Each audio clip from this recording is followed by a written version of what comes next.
Mbujimaï est la deuxième étape de la visite de travail et d'itinérance du président de la République Félix-Antoine Tshisekedi Tshilombo dans le Grand Kasaï, visite entamée le 24 décembre à Kananga, au Kasaï occidental.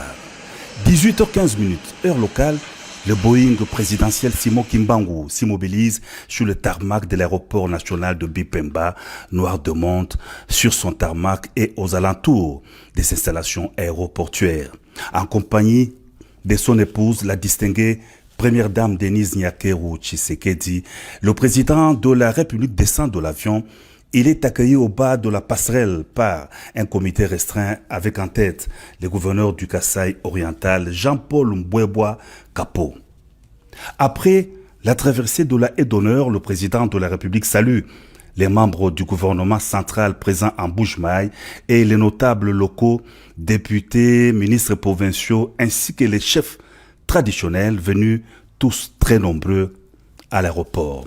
C'était avant de prendre un bain de foule des forces vives de Mbujimaï, mobilisées spontanément depuis de longues heures pour réserver un accueil délirant au président Félix-Antoine Tshisekedi Tshilombo.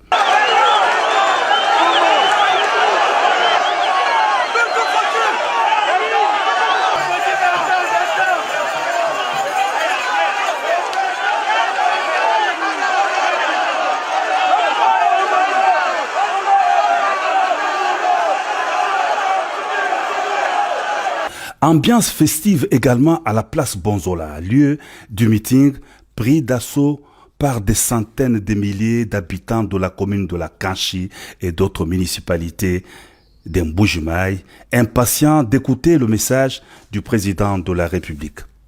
D'entrée de jeu, le chef de l'État a vivement remercié la population de Mbujimaï de l'accueil très chaleureux qu'elle lui a réservé et de la confiance que la population du Kasaï oriental lui a accordée en l'élisant pour un second mandat à la tête du pays. Je vous ai promis de revenir après mon élection pour réitérer mes engagements pris lors de la campagne électorale, a dit le président de la République. Ces engagements se résument dans les 6 piliers de l'action du chef de l'État durant son quinquennat en cours. Il s'agit de l'emploi de jeunes qui sera résolu par la création d'emplois. Le président de la République a dit avoir instruit le gouvernement de promouvoir l'entrepreneuriat de jeunes.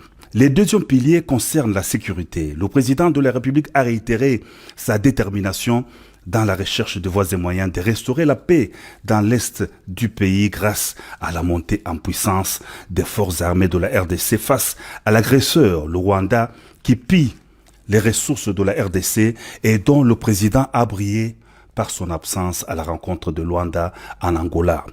Le président de la République a mis par ailleurs l'accent sur l'agriculture, priorité des priorités, qui permettra à la RDC d'exporter ses produits agricoles pour diversifier l'économie du pays et combattre la hausse des prix des produits importés.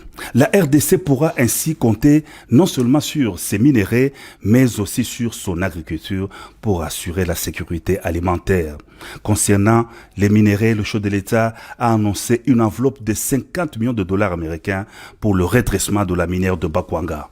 Le président de la République a aussi parlé de l'accès aux services de base. Il a épinglé la gratuité de l'enseignement de base qui va aussi s'étendre au niveau du secondaire, la construction de l'université moderne de Mbujimaï et la gratuité de la maternité. Le chef de l'État a conclu par l'administration.